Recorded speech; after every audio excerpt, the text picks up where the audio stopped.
Did you know Super Awesome Mix has an app? Go to the Apple App Store today and download Super Awesome Mix. It's free. You could start creating and sending your own digital mixtapes in just a few clicks. Also, there's links to our Instagram account and a link where you can follow your favorite podcast. Speaking of which,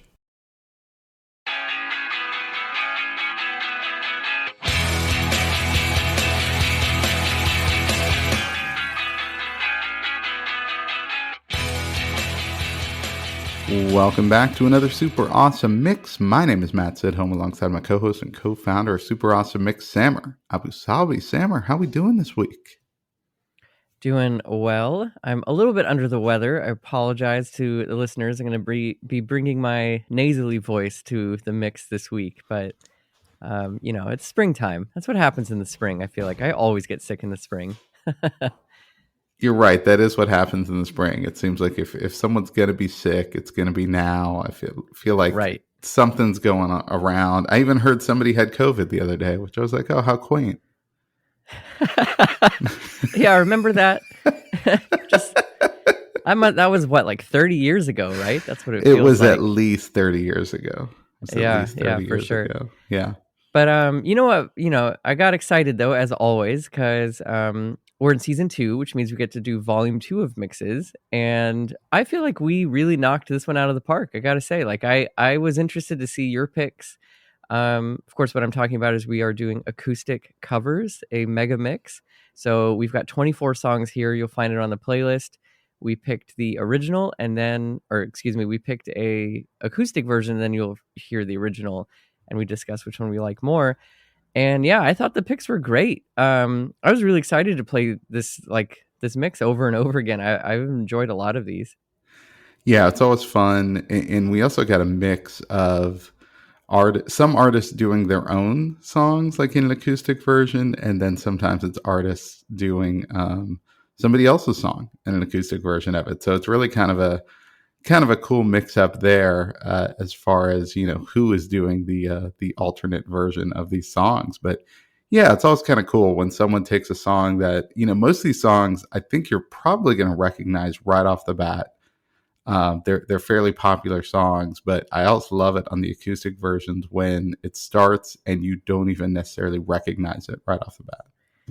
Totally, yeah. There's a couple of those here where I was like, "Wait, what song is this?" And then I was like, "Right, I know this." All right, with that, I think this first one was pretty obvious right off the bat for me to pick up, but still great. You went with "Just a Girl," the acoustic version by No Doubt, and then of course the real version by No Doubt.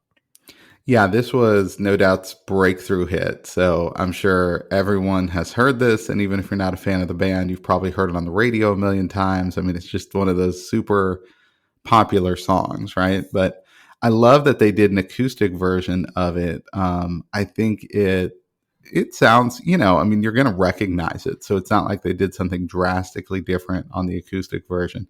I do think you get to hear Gwen Stefani's voice a little bit more on the acoustic one, and she really has a great voice. And yes.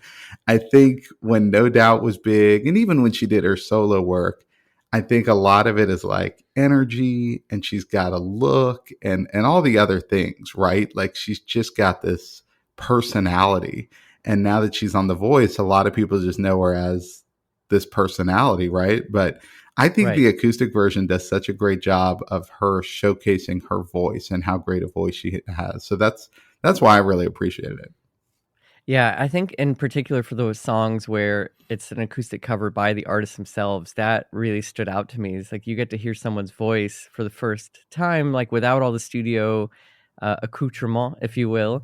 And so it's really interesting to hear that come through. You're like, wow, you are really talented, I mean, and all of these people are super talented. I'm not taking anything away from pop music, but to just sing without any aid, like I always say this, I can't do that. Like I can't even sing with the aid. Probably it's going to sound terrible both ways. So well, I'm always very impressed. And that's a great point though, because she came about in an era where there was a lot of that, where artists were just starting to use a lot of the auto-tune and things like that. And were augmenting the sound of their voice. And so it's cool here that it's like, oh wait, she really she really can't sing, you know. Absolutely. I Yeah. also laughed revisiting this one because the song is about, obviously it's kind of an anthem for women and women's rights, and she's just saying, well, I'm just a girl, I can't do anything, kind of thing. And I laughed at the comment you always make with, it's just like, well, thank God we solved that. You're right. Put the Move that into the solved bucket Yeah, just along with everything else. no Yeah. issues. Okay, women, you're welcome. All right. Yeah. Done. Solved drugs. We solved just just one biases, thing all after kinds of, another. We just keep yeah. these songs come out years and years before, then we solve the problem and society moves Yeah. on. Yeah, It's so that's wonderful. how it all Life is works. great. Yeah. All right. Well, speaking of moving on, your first pick, and I love this one. You picked "Freak on a Leash." The acoustic version is Korn with little help from Amy Lee of Evanescence, and then of course the original by Korn.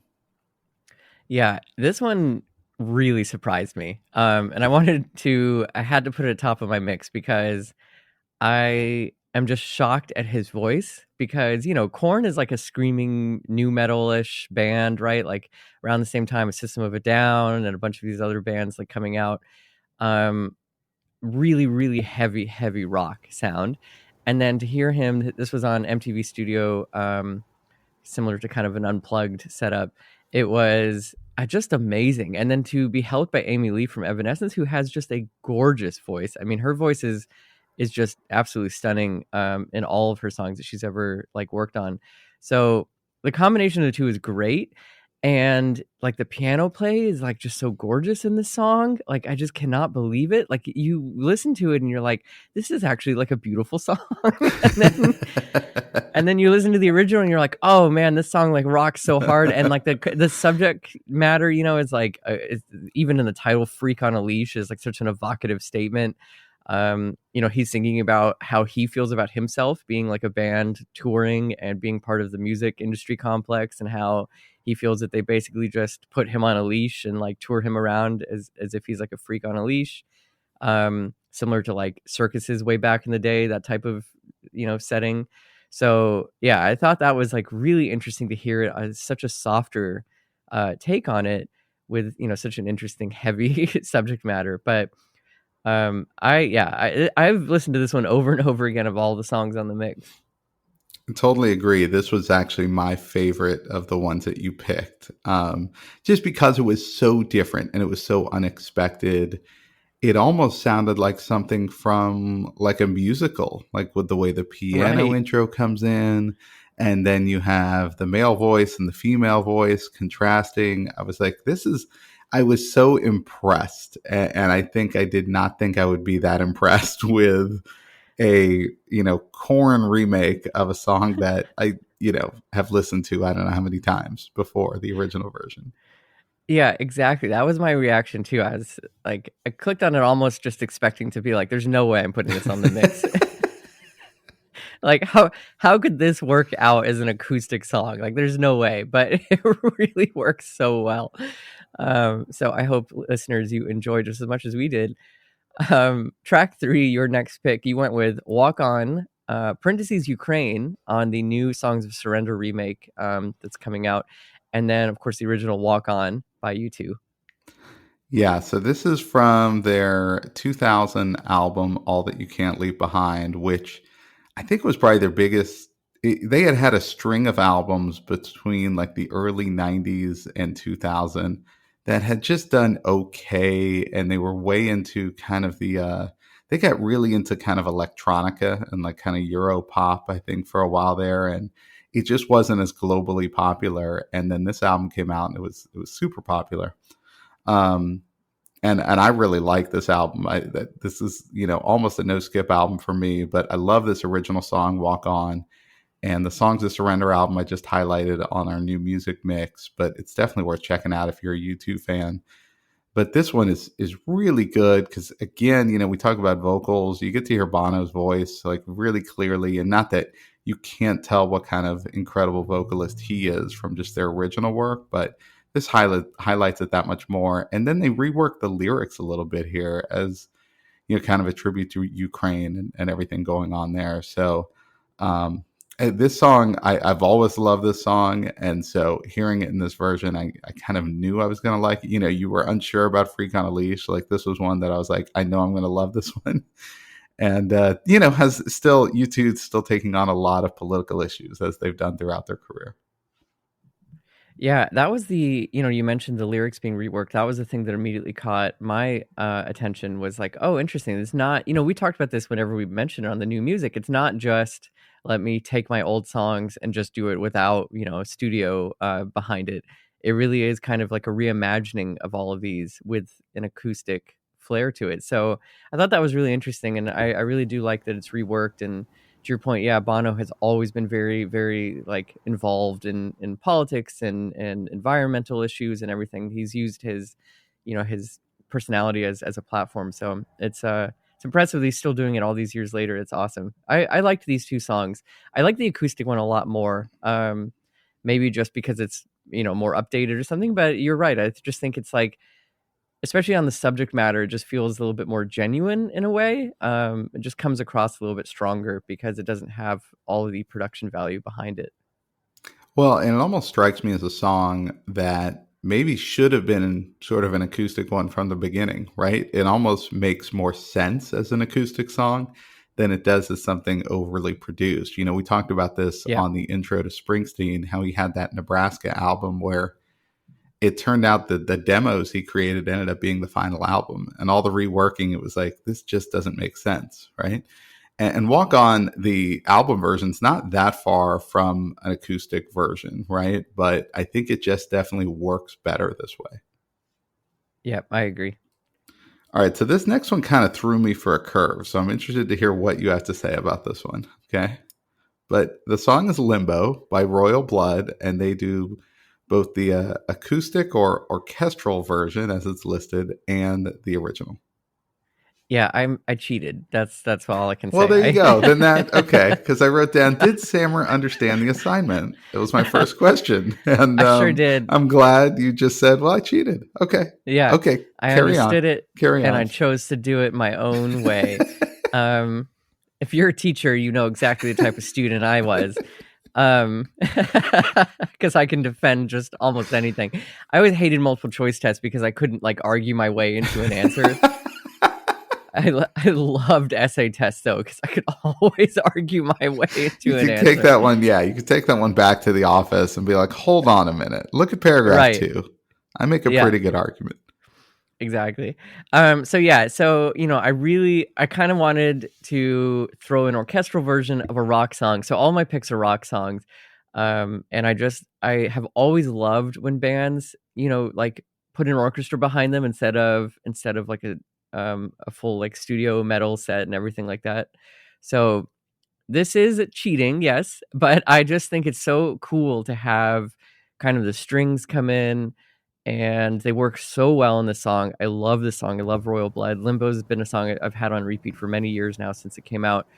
Um, and yeah, I just think like having, listening to like a rock song without all of the traditional rock elements being, and instead being replaced with an orchestra is just, it adds like just another layer of complexity. Metallica did this many, many years ago too at a live concert, and it is gorgeous. Like some of the songs are so beautiful. So if you ever want to like rediscover some rock bands and understand truly how like rock and classical music actually go very well together, I wanted to put this on your radar and help you like go digging around because you'll find some good stuff. But yeah, I was curious what your thoughts are, other than noting that I in fact cheated on the assignment. Yeah, you definitely cheated. That was one note. I also thought their orchestral version almost strayed into kind of a disco sound. And so I was like, I think Sammer meant to put this on the disco mix and not on this mix. And I know you told me you've been sick lately, so I was like, maybe he's just confused. I'm not going to argue with him. But I really liked it. I actually ended up liking, I wasn't familiar with this song. I ended up liking the orchestral version maybe a little more just because of it's interesting. Normally the acoustic version is going to be a little bit lower energy, but they managed to derive a little bit more energy out of the orchestral one. But yeah, I thought it was good. And I'm with you on the, bringing in the full orchestra and just kind of, letting the instruments kind of play a little bit more there. I think that's a lot of fun when musicians and bands do that. I agree. Yeah, I think especially with like rock music, the reason I like it so much is because you go from having like rock is so high energy, and I feel like this is one of those things where if you just throw literally an orchestra, like 100 more people on top of it that are all adding to that sound, it's just going to create more energy. So I really enjoyed it. Thank you for letting me cheat on that one. We can blame it on my sickness Yeah, as it was like a just the bonus sickness point. talking. Yeah, that's Yeah. okay. All right, track 5 was a song that I didn't immediately recognize. This is one of those until it kicked in. I was like, oh, of course I know this one. And it is Be My Baby by Lowland Hum doing the cover. And of course, the original by the Ronettes. Yeah, so this is a song from 1963. The Ronettes was just, I don't know, I think it's just kind of a classic. I love the sound of their voices and the tempo and just everything about the original. I think it's just such a fun song and just a sweet love song. And Lowland Hum, who I was not familiar with, but they're a folk duo out of Virginia. They kind of rework it, and they've got a male and a female voice as part of their group. And I think they do a really good job of it in that, there's different instrumentation. Obviously, they've got two very different voices here instead of kind of the harmonization that you get on the original. And I just think it's really well done. I mean, the song itself is really good, and we've talked about this a lot, where it's like, does it matter if you have a great song? Does it matter who's singing it, right? That type of thing. Right. But I think these two do a good job of it and really create something new and different, which I really appreciate. We obviously need Korn and Amy Lee to cover this song, and we'll find out. Yes, That yes. would be amazing. Um, yeah, no, this is like, I agree. Their cover is really beautiful. It's really interesting having the two voices there. It's an amazing song. In fact, Rolling Stone put this as 22nd on best song of all time. So that's impressive. I would probably put it in my top 500 too. I don't know where yet, but Yeah, you're still working pull out that your, list, but yeah, yeah. this would definitely get in. That's good. It's good. Yeah, this would for sure get in. All right, track 6, your next pick. You went with Ramble On, the cover by Train, and the original, of course, by Led Zeppelin. Yeah, I had no idea that Train did a cover of this song. In my search for like acoustic covers of rock songs, this came up and I was very curious. I, clicked on it to press play and I was like, oh, this is so good because it's very true to the original. Like there's nothing, he's not going too far off here with the sound of the original song, but then it's, their vocals like, and it's just so fun to listen to Train's voice um, doing a Led Zeppelin song because it's kind of like I found my brain feeling a little scrambled because I'm so used to like Drops of Jupiter, like that's like the Train Yeah, song yeah. in my head all the time. So hearing Robert Plant's words come out is very confusing, but I liked it. I really liked it. And of course Ramble On by Led Zeppelin is just an incredible song. I could probably pick every single one of their songs is a favorite song of mine. So this is on that list for sure. Yeah, I love this Led Zeppelin song and so much energy. I didn't realize the lyrics were inspired by Lord of the Rings. I don't know if you knew that, but I was like just getting hints of it and I was like, wait a minute, this sounds familiar. So I thought that was funny, but yeah, I would not have expected Train to do a remake of Led Zeppelin. But I'm kind of with you. It was a real pleasant surprise. I was like, this is actually. I kind of did the eye roll, like, what is Train gonna do with this song? And then as it went on, I was like, you know what? They're doing a really good job with this, and you're not going to necessarily match the energy of Robert Plant's voice in the original, right? But Right. because it's a little stripped down, you don't necessarily have to hit that same height, right? Like you just kind of have to hit a slightly lower height there, and it still rings true. But yeah, I was like, again, like I said, pleasantly surprised by this one. That I was like, you know what, they did a really good job. That's awesome. Yeah. And I also didn't know that this was about Lord of the Rings. I had always heard those lines in there. Um, but I was like, I must be mishearing that. And I was like, nope, turns out Robert Plant is like a huge fan of Tolkien. And so he wrote this inspired by Yeah, that. he's a huge dork. And so That's there's awesome. your rock god We for just you. Okay. we just lost all of our Lord of the Rings fans, And listeners. maybe a few Led Zeppelin fans too. All Yeah. right. All right. We'll get the PR team on it. We'll fix that. It's all right. All right. Your next pick was one that surprised me. I really liked this one. So it's Blinding Lights, originally, of course, by The Weeknd, and the cover is Nick Fradiani. Yeah, so Blinding Lights, I think, is such a cool throwback to the 80s, right? And The Weeknd does a really good job of this with like the synth pop kind of feel to his songs, and his voice sounds like a younger Michael Jackson. And this is just a great pop song. And it's so wildly popular. And this was one that at first, when the acoustic version starts, I'm not even sure what I'm listening to. And then the vocals kick in, and it's like, well, wait a minute, is this what I think it is? And sure enough, it's an acoustic version of Blinding Lights. Nick Fradiani won American Idol in 2015, which I had no idea. Okay, to be perfectly honest with the listeners, I think I last watched American Idol in like 2010. It is still on, and I got to give him credit here. I mean, he does a really good job with the guitar work, like to make it kind of unique, and just he's a good vocalist. And so yeah, I'd say overall thumbs up on this one. Another kind of pleasant surprise as you run into an acoustic version of a song. I did not know that he was an American Idol winner either. I also recently learned that that show is still on, so that's amazing. Incredible. I think last time wasn't Kelly Clarkson a winner She was the on that first show? winner. She was the She was first the winner first on one, American yeah. Idol. Carrie Underwood was also on there. I mean, so they've Amazing. produced some massive Some really big stars. names. That's Yeah, true. Yeah, absolutely. yeah. Um, all right, well, that's great. Learn something new every day, even on the recordings. The this version though, you're right. Like the cover, it almost sounds like a country song. Like and I just am like so impressed by that of turning like I would never have imagined The Weeknd having a song that could be made to sound almost like a country folksy song like that. Of course keeping the lyrics exactly the same. So I loved that. I thought it was really great.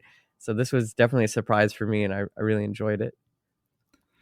All right, your next pick. It is 1979, the acoustic version and the original version by Smashing Pumpkins.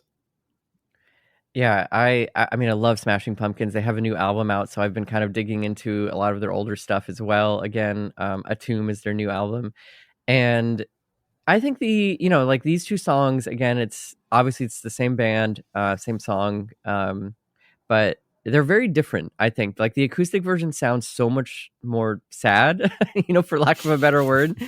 Um, Smashing Pumpkins, were made famous really of just being this melancholic, like angsty, like band. And in fact, this album is literally called like Melancholy, spelled out like melon and collie, which I think is great, and the infinite sadness. So, that was like their whole thing. So hearing like an acoustic version, having it all stripped down, again gives a lot of power to Billy Corgan's voice. Like he's got such a unique voice. I think that comes through so strong here and it really like adds a power to the words. Having said that, like it's hard for me to pick between these two because I do think the original has like such an iconic sound to it. I think it's a song that many people are familiar with, and just has this like great little catchy backbeat that gets like hooked in your mind, like just from the opening note. So to listen to it without that and just have to rely on the lyrics and his voice, but still have it come through, I think is really impressive. Yeah, and I think it's his voice that makes the difference. When you talked about it sounding a little sadder than the original, I think it's his voice. That's what he kind of brings to it. And I don't say that like it's a bad thing, but I do think it's just more evocative when it's kind of stripped down. This felt like I almost feel like this was the version that the rest of the band heard when Billy Corgan came in one day and was like, "Hey guys, I got a new song I want to play for you." Just started Right. playing this, and I feel like that's what they heard. So I thought that was really cool because I just kind of had that in my head that it's like you're kind of listening to the original version of the song. And then, you get the produced version on the album, which is also great. It was a super popular song, but I kind of favored the acoustic version here just because I feel like that's maybe how it was originally conceived. I like that. That's a really cool way to think about that. All right, track number 9. You went with "Dreams," originally, of course, by Fleetwood Mac, and the cover by Chloe Moriondo.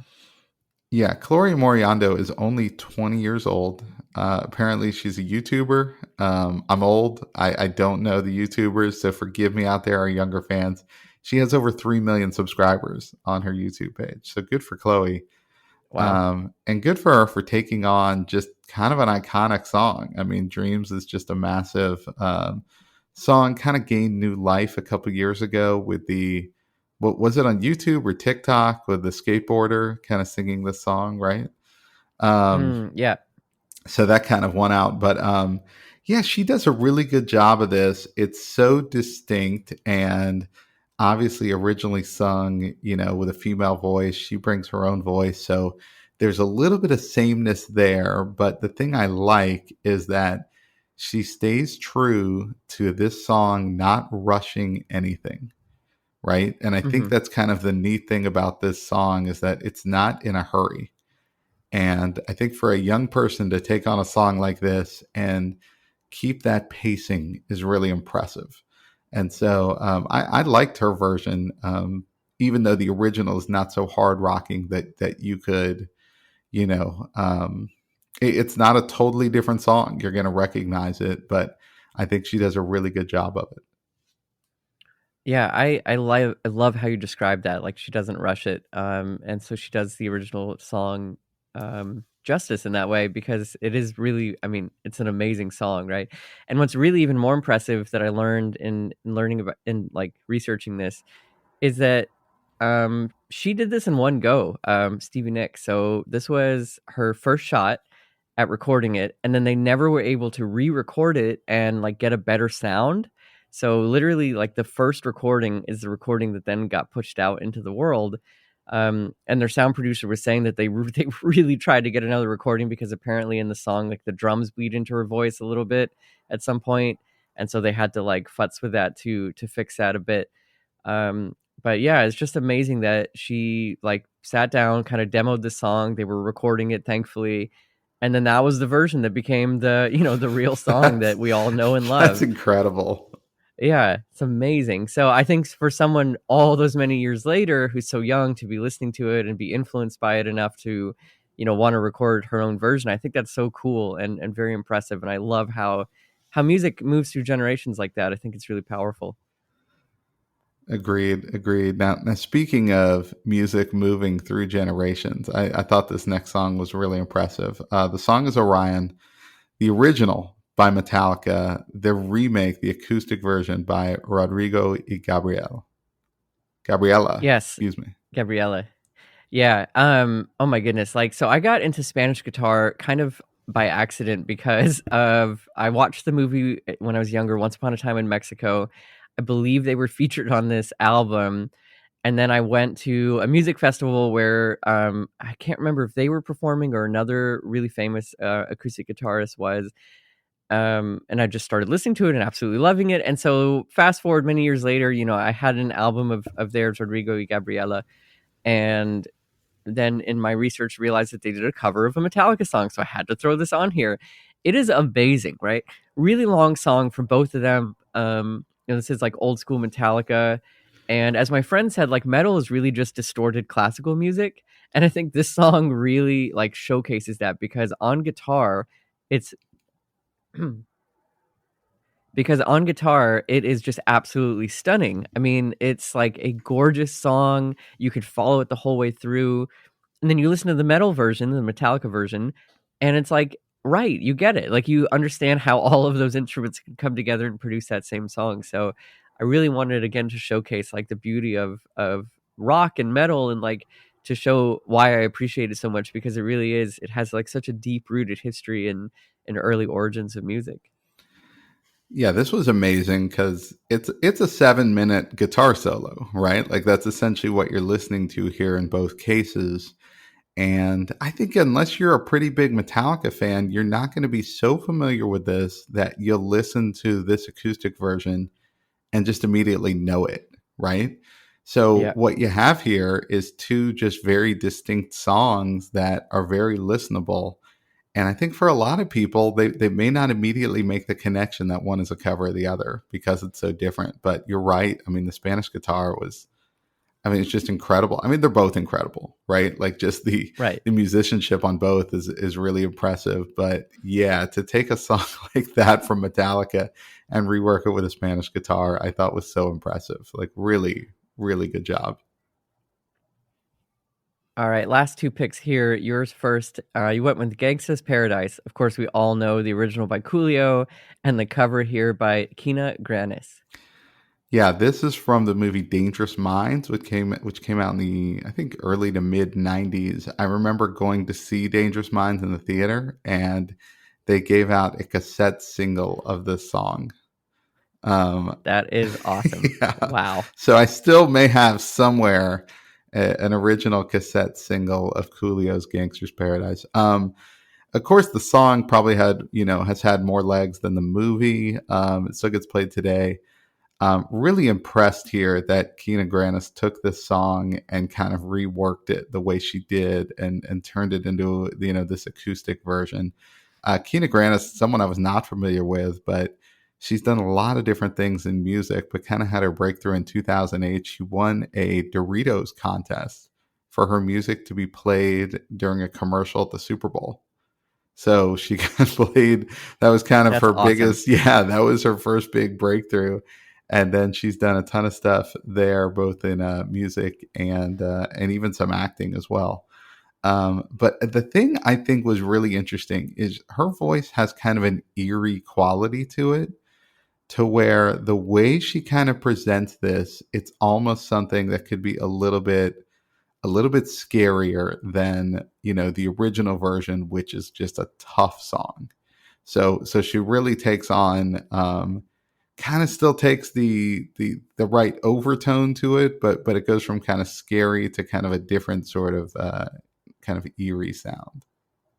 Yeah, you are exactly right. I couldn't really find those words to put it to, but that's exactly right. Like it does change the tone a little bit, because the original is like a tough song. I had a remix of it that I would use in spin classes many years ago that was like a really good climb song. So it's like really heavy weight. You're out of the bike, like you're just feeling yourself, right? Like you are pushing hard, and this song is like helping you do it.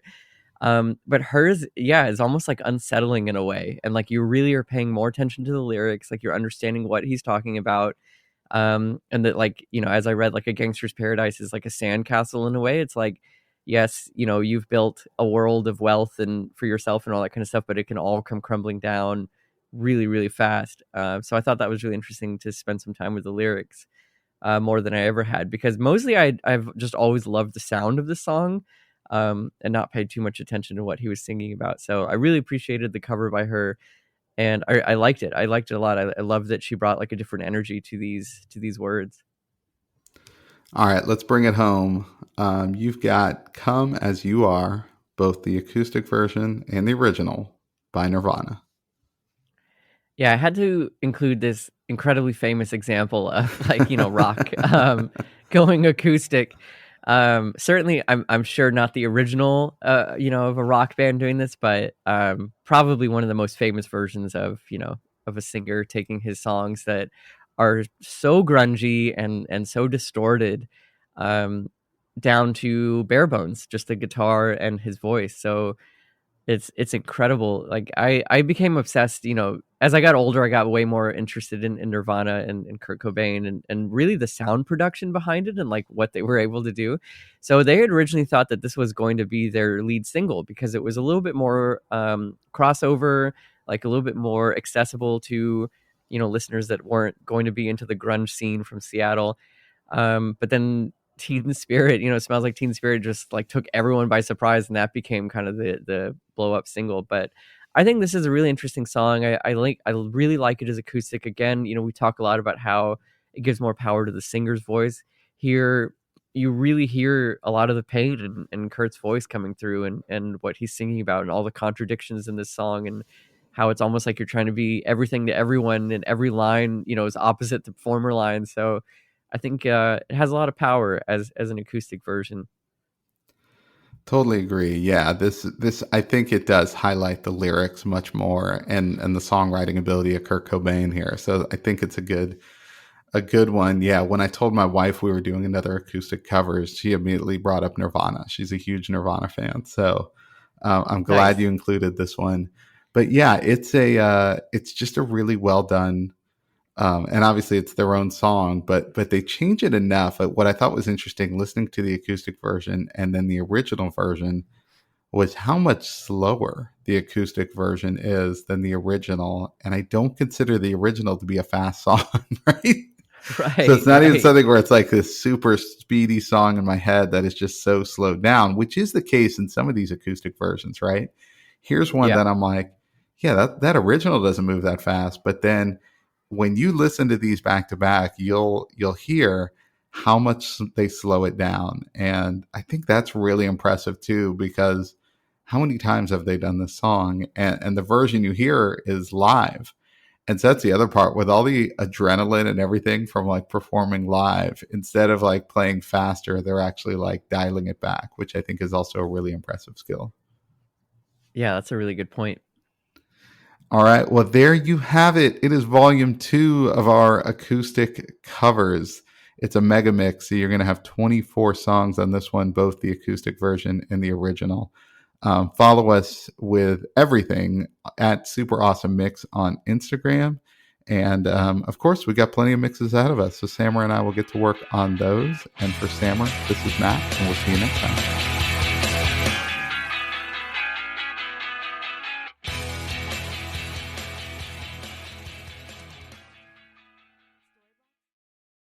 Super Awesome Mix is brought to you by DLM. Make shopping easy with DLM, the one-stop shop for all your casual clothing needs. Shop dlmsupplyco.com and enter the promo code AWESOME at checkout to save 15% off your first purchase. That's dlmsupplyco.com.